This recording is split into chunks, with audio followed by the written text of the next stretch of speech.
šią stovyklą mane pakvietė mano skautų vadovė. Papasakojo, kad tai yra išskirtinė stovykla, į kurią ne visi gali patekti. Iš šios stovyklos tikiuosi įgauti daugiau žinių apie jūrą, kaip veikia visas uostinis gyvenimas. Tikiuosi labai daug įspūdžių, naujų draugų, galbūt netgi rasti tą kabliuką, dėl kurio norėčiau sieti savo ateitį su jūra.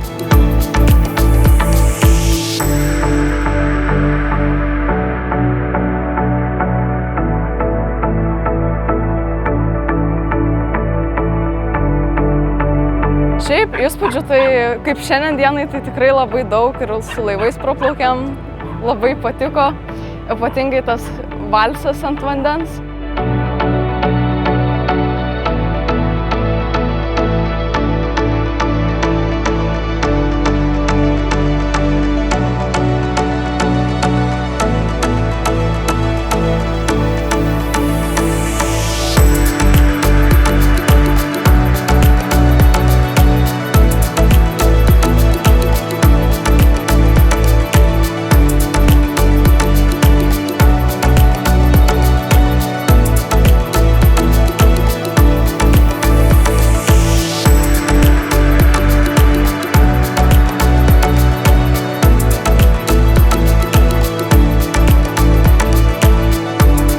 Man labai patiko gesinti uždegtus daiktus, kadangi aš pirmą kartą laikiau rankose gesintuvą ir taip pat man labai patiko būti kelte, pamatyti tą vidinį kelto gyvenimą, tą tiltelį ir viską, kaip ten viskas vyksta.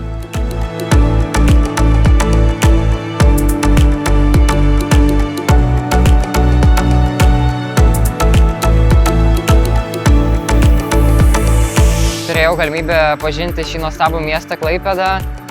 Pats pradėjau netgi svarstyti apie kapitono specialybę, nes labai pamilau jūrą, nors ją ir vaikystėje mylėjau. Prieš atvažiuojant man Klaipėda nelabai patiko ir dabar, kai aplankiau tą stovyklą, pasikeitė visiškai nuomonę apie Klaipėdą ir kai atvažiavau, visai net užsimaniau gal kažką siekti su jūrininkystė.